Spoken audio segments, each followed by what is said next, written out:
नमस्कार आदाब, मैं हूं राव अकरम और आप देख रहे हैं मेरा हिंदी यूट्यूब चैनल। साथियों, वीडियो शुरू करने से पहले आपसे गुजारिश है कि अगर आप लोग पहली बार मेरे इस यूट्यूब चैनल पर आए हैं तो कृपया चैनल को सब्सक्राइब कर लें और हाँ, बेल आइकन की घंटी को दबाना ना भूलें। वैसे तो मैं ज़मीन से संबंधित वीडियो हर एक प्रकार की इस यूट्यूब चैनल के ऊपर डालता ही रहता हूँ, लेकिन आज की वीडियो का टॉपिक है कि बहुत से लोग मुझसे सवाल करते हैं कि अकरम भाई, ग्राम पंचायत के अंदर भूमि का पट्टा कैसे आवंटन होता है। तो चलिए, उत्तर प्रदेश राजस्व संहिता 2006 धारा 125 के आधार पर ही मैं आज इस वीडियो के अंदर आपको बताने का पूरा प्रयास करूंगा कि ग्राम पंचायत में आप भी भूमि का पट्टा ले सकते हैं। वीडियो को विस्तार से शुरू करते हैं और पूरी जानकारी करते हैं। अगर आप वीडियो को स्किप करके देखेंगे तो आपकी समझ में ज़्यादा जानकारी नहीं आएगी, इसीलिए आप वीडियो को पूरा देखिए और वीडियो को लाइक जरूर कीजिए। नियम 125 के बारे में आज हम इस वीडियो के अंदर जानेंगे। उत्तर प्रदेश राजस्व संहिता के बारे में ग्राम पंचायत के द्वारा भूमि का पट्टा आवंटन करना, आखिर ये ग्राम पंचायत के अंदर कैसे होता है और क्या इसका नियम होता है, किस प्रकार से ग्राम पंचायत के अंदर भूमि का पट्टा आवंटन होता है, विस्तार से समझने का प्रयास कीजिए। नियम 125 है उत्तर प्रदेश राजस्व संहिता की। आप जो भी नियमावली है उसे उठाकर देख सकते हैं। जो मैं बोलूँगा वही उस नियमावली के अंदर सेम टू सेम बात होगी। मैं आपको बता दूं कि नियम 125 कहता है कि ग्राम पंचायत को सौंपी हुई जो भूमि सौंपी गई है, यानी कि भूमि प्रबंधक द्वारा उसका प्रवेश, और आपको बता दूं कि भूमि प्रबंधक समिति के द्वारा भूमि का पट्टा और उप जिला अधिकारी के अनुमोदन किसी भी व्यक्ति को इस आधार पर भूमि का पट्टा दिया जा सकता है। यानी कि अगर आप ग्राम पंचायत में रहते हैं और आपकी ग्राम पंचायत में भूमि प्रबंधक समिति होती है एक, आप अपने ग्राम पंचायत में जाकर पता कीजिए, आपको वहाँ पर नाम सुनने को मिलेगा ग्राम पंचायत भूमि प्रबंधक समिति। और इस समिति के अधिकार में सब कुछ, गांव की जितनी भी ज़मीन होती है वो इस समिति के ही अधिकार में होती है। और यहीं पर आपको बता दूं कि जिला अधिकारी जिस पट्टे के प्रस्ताव को अनुमोदन कर देता है तो उसी पट्टे के, उसी अनुमोदन के आधार पर ही लोगों को ग्राम पंचायत के अंदर भूमि का पट्टा दिया जा सकता है। नंबर एक बात, धारा 59 उत्तर प्रदेश राजस्व संहिता धारा 59 के अधीन ग्राम पंचायत को सौंपी हुई समझी गई जमीन, यानी कि वह धारा 77 और भूमि में जो भिन्न किसी भी भूमि का निमित्त संक्रमण अधिकार वाला भूमिधर। नंबर 2, खंड क और खंड जय और खंड झ के, यानी कि इसमें जो स्थित है भूमि को छोड़कर, और धारा 77 के विनिर्देशित यानी किसी भी भूमि को असामी, जहां पर ऐसी भूमि धारा 61 और खंड क में यानी विनिर्देशित भूमि तालाब और भिन्न धारा 59 के अधीन ग्राम पंचायत को ऐसी भूमि सौंपी जाए या सौंपी हुई समझी जाए। इस प्रकार की जो इस धाराओं के अंदर भूमियाँ आती हैं वो भूमियाँ उत्तर प्रदेश राजस्व संहिता धारा 59 के अधीन सब संपत्ति को ग्राम पंचायत की भूमि प्रबंधक समिति के अधिकार में दे दिया जाता है। यानी कि अब आप कहेंगे कि यार एसडीएम इसका मालिक क्यों नहीं होता है, इसका मालिक, इस भूमि की देखरेख कौन करता है ग्राम पंचायत की। तो आपको बता दूं कि उत्तर प्रदेश राजस्व संहिता 59 धारा 77 के अंतर्गत, और मैं आपको बता दूं खंड क और खंड जय और खंड झ के अंदर इस बात का प्रावधान है कि आपके ग्राम पंचायत में चाहे तालाब की भूमि हो, चाहे वो असंक्रमणीय भूमि हो, चाहे वो असामी भूमि हो, वो सब की सब भूमि ग्राम पंचायत की भूमि प्रबंधक समिति के अधीन में ही आती हैं। नियम 125 इसी बात का प्रावधान उत्तर प्रदेश राजस्व संहिता 2006 के अंदर भी है। अब नियम 126 की हम बात करते हैं कि भूमि प्रबंधक समिति के द्वारा भूमि उठाने की वीरता और क्रम क्या होता है। यानी कि जो भूमि प्रबंधक समिति है वो कैसे लोगों को भूमि को पट्टे पर दे सकती है। तो चलिए मैं इसे भी आपको विस्तार से बताता हूँ। यानी कि धारा 1 और उपधारा धारा 125 के अधीन किसी भी व्यक्ति को असंक्रमणीय अधिकार वाले भूमिधर के रूप में या फिर असामी के रूप में भूमि उठाते समय, जिसे मैं आपको बता दूं कि जिस भूमि के भूमि आवंटन इसे कहा जाता है। अगर ग्राम पंचायत के अंदर इस प्रकार का कोई आवंटन होता है तो उन लोगों को जो भूमि दी जाती है तो उसे भूमि आवंटन कहा जाता है। भूमि प्रबंधक समिति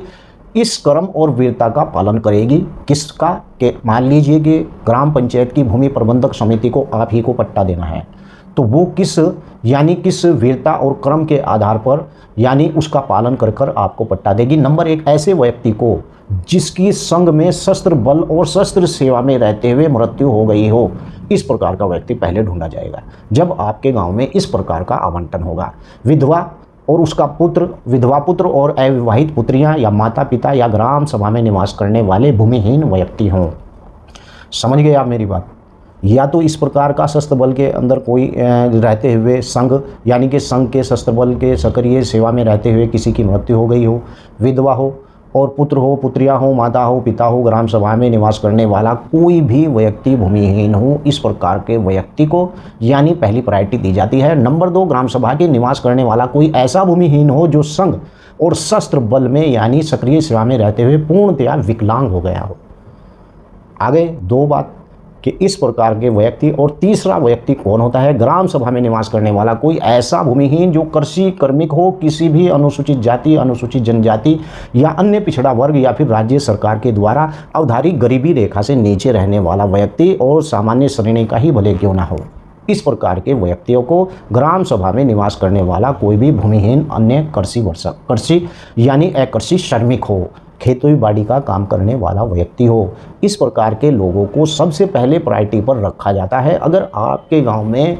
इस प्रकार के पट्टे करती है भूमि प्रबंधक समिति। यहीं पर आज मैंने सोच लिया है कि भूमि पट्टे को लेकर सारी बातें मैं आपको इस वीडियो के अंदर बताऊंगा और उत्तर प्रदेश राजस्व संहिता 2006 के अंतर्गत बिल्कुल जैसे मैं बोल रहा हूं इसी प्रकार से वहां पर भी दर्ज है। ग्राम सभा में निवास करने वाला किसी भी अधिकारी से भिन्न कोई भी ऐसा भूमिधर व्यक्ति जो संघ, शस्त्र बल और सेवानिवृत्त हो गया हो और सेवा के निवृत्तिपूर्ण यानी कर दिया गया हो, ऐसा अमोचित कर दिया गया हो, इस प्रकार के व्यक्ति को भी ग्राम पंचायत भूमि का पट्टा देने का कष्ट कर सकती है, आवंटन कर सकती है ऐसे व्यक्ति के नाम पर भी। ग्राम सभा में निवास करने वाला कोई भी भूमिहीन और स्वतंत्रता सेनानी जिसे राजनीतिक पेंशन स्वीकृत नहीं की गई हो, इस प्रकार का अगर कोई व्यक्ति आपके गांव में रहता है तो उसे भी भूमि का पट्टा दिया जा सकता है। कोई भूमिधर या आसामी जो ग्राम सभा के सर्किल या निवास करता हो, सर्किल के एरिया में जिसके पास 1.26 हेक्टेयर से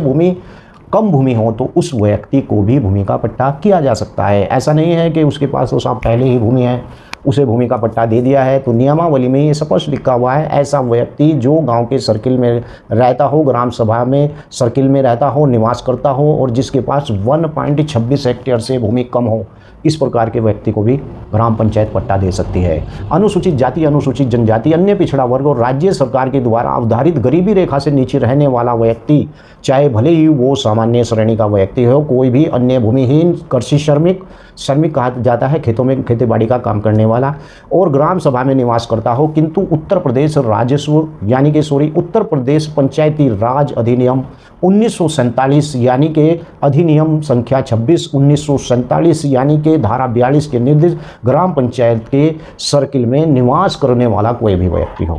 अब इस पर यानी कि स्पष्टीकरण के द्वारा धारा के प्रयोजन के लिए यानी कि इस पर हम अब विस्तार से बात कर लेते हैं। आवंटन में एक संहिता द्वारा किसी यानी कि निश्चित अधिनियम की यानी तत्अस्थायी उपबंधों के अधीन किया गया कोई भी आवंटन सम्मिलित बिल्कुल भी नहीं होगा। समझे आप मेरी बात? किसी व्यक्ति को भूमिहीन समझा जाएगा यदि उसका या उसके पति या उसकी पत्नी या उसके अवश्यक बच्चे जहां पर आवंटित यानी समय यानी कि वो अवश्यक है और वहां पर उसके माता पिता के पास आवंटित के दिनांक से यानी कि उस दिनांक तक ठीक 2 वर्ष की अवधि में कोई भूमि ना रही हो। अगर कोई व्यक्ति इस प्रकार का है, वो आवश्यक है, आवश्यक हो, वहाँ पर उसके माता पिता के पास आवंटित के दिनांक से अगर कोई व्यक्ति इस प्रकार का है कि गरीबी रेखा से नीचे रहता है या वो गरीब व्यक्ति है, तो आज उसी दिनांक से और पिछले 2 वर्षों तक उस व्यक्ति के पास आवंटन के दौरान इस प्रकार का पट्टा ना रहा हो, इस प्रकार के व्यक्ति को भी भूमि का पट्टा हो सकता है।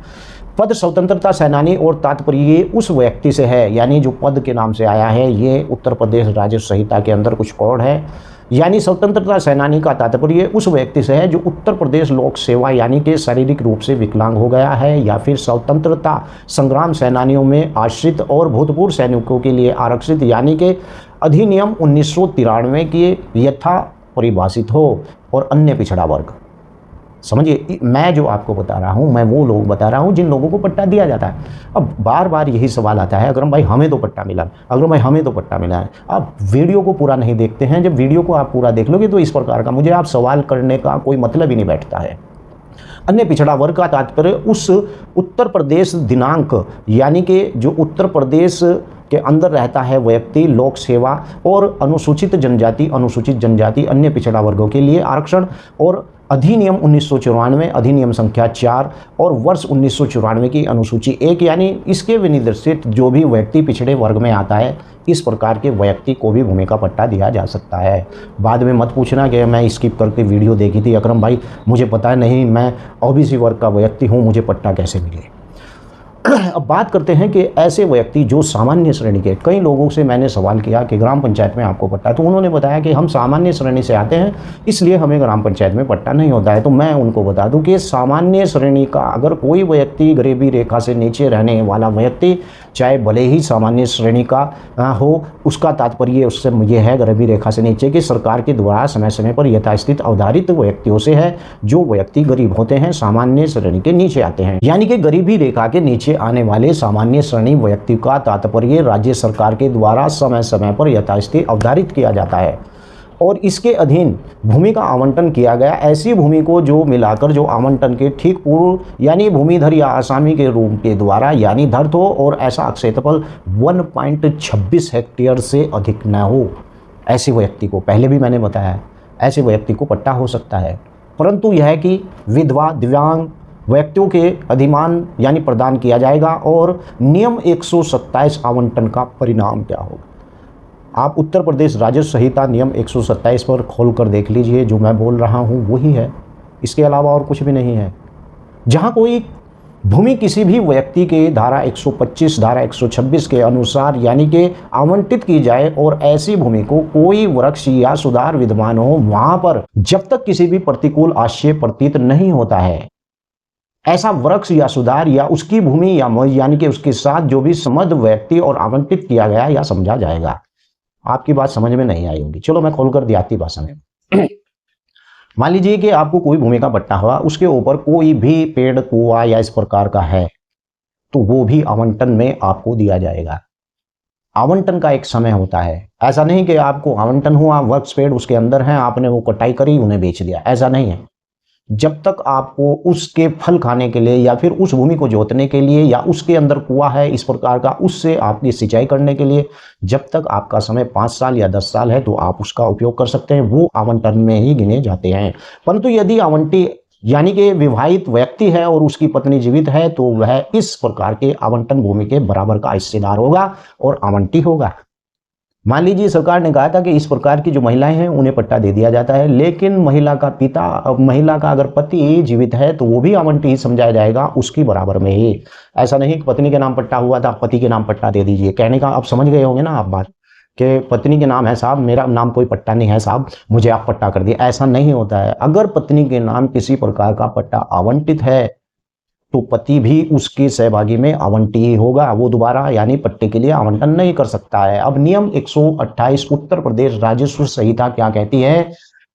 कि आवंटी और पट्टा यानी कि जो आवंटी है और उसका पट्टा रद्द किया जाना। अब पट्टा भैया हो तो गया है, पट्टा रद्द होने की क्या प्रक्रिया है अकरम भाई। हमारे एक पड़ोसी हैं, वो सरकारी नौकरी में भी है, सब कुछ उनके पास है, अब उसका पट्टा हम कैसे रद्द कराएं। खासकर ऐसे लोगों के बहुत मुझे कमेंट आते हैं, यानी कि ऐसे लोगों की कमाते हैं जो लोग ये कहते हैं कि अकरम भाई हमें पट्टे की आवश्यकता है, लेकिन ऐसे लोगों के बहुत कॉल आते हैं कि अकरम भाई फला आदमी को उजाड़ना है, तालाब में बैठा है, ग्राम समाज की जमीन पर बैठा है, अब ये बताइए कि उसे उजाड़ने की प्रक्रिया, मैं स्पष्ट कहता हूँ किसी को उजाड़ने की प्रक्रिया मैं नहीं बताता हूँ इस यूट्यूब चैनल के ऊपर, समझ गए आप। हाँ, अगर किसी का भला होता है तो मैं इसके ऊपर जरूर उससे बात कर लेता हूँ। यानी कि पट्टा रद्द किया जाना, कलेक्टर किसी भी आवंटन के संबंध में विहित रीति की प्रेरणा यानी कि जांच कर सकता है। मान लीजिए ग्राम पंचायत में आपको भूमि के पट्टे हो रहे हैं, तो कलेक्टर को अगर ये लगता है, ऐसा नहीं कि किसी ने एप्लीकेशन दे दी, नहीं, कलेक्टर समय भी खुद भी जाकर इस बात की जांच कर सकता है और किसी भी व्यक्ति या आवेदन पर भी जांच कर सकता है। और यदि उसका समाधान हो जाए कि आवंटन और संहिता या इस प्रकार की जो संहिता है उसके निश्चित कहीं यानी कि अधीन या फिर अनियमितताएं उसमें पाई जाती हैं और उसके अधीन बनाए गए यानी नियमों के उपबंधों का उल्लंघन होता है, तो आवंटी और पट्टे को यदि कोई निरस्त कर सकता है तो वो कलेक्टर कर सकता है। मान लीजिए कि ग्राम पंचायत के अंदर पट्टा हो गया और वहां पर ग्राम प्रधान ने अपना रिश्तेदार, अपना भाई, जिन लोगों ने वोट दिए उन लोगों को भी पट्टा दे दिया, यहाँ तक कि मैं आपको बताऊं, नियमावली में ये भी लिखा हुआ है कि ग्राम पंचायत के जो सचिव होते हैं, ग्राम प्रधान, उनके परिवार का कोई भी व्यक्ति भूमि के पट्टे के आवंटन में भाग नहीं ले सकता। ऐसे ही नियम लागू है उत्तर प्रदेश राज्य संहिता के अंदर। ग्राम पंचायत के अंदर अगर कोई व्यक्ति यानी मेंबर भी है, ग्राम पंचायत सदस्य भी है, तो उसके भी परिवार का कोई व्यक्ति इस प्रकार के आवंटन में भाग नहीं ले सकता है। अगर इस प्रकार के पट्टे हो जाते हैं और उनमें अनियमितताएं पाई जाती हैं तो कलेक्टर ऐसे पट्टे के आवंटन को रद्द कर सकता है, क्योंकि कलेक्टर को पट्टा आवंटन रद्द करने का पूरा अधिकार होता है। मैंने आज की इस वीडियो में आपको विस्तार से बता दिया है। बिल्कुल आप कहीं भी नहीं जाइए। चैनल पर अगर पहली बार आए हैं तो चैनल को सब्सक्राइब जरूर कर लें, वीडियो को लाइक जरूर करें, चैनल और वीडियो को शेयर जरूर करें अपने दोस्तों में। और आपका कोई सवाल है तो वीडियो के नीचे जरूर लिखें। इस प्रकार की ज़मीन के बारे में अन्य जानकारी के मामले में आप मेरे चैनल को सब्सक्राइब कर सकते हैं। कॉल मत कीजिए, आप लिख भी सकते हैं। जय हिंद, जय भारत, खुदा हाफिज़।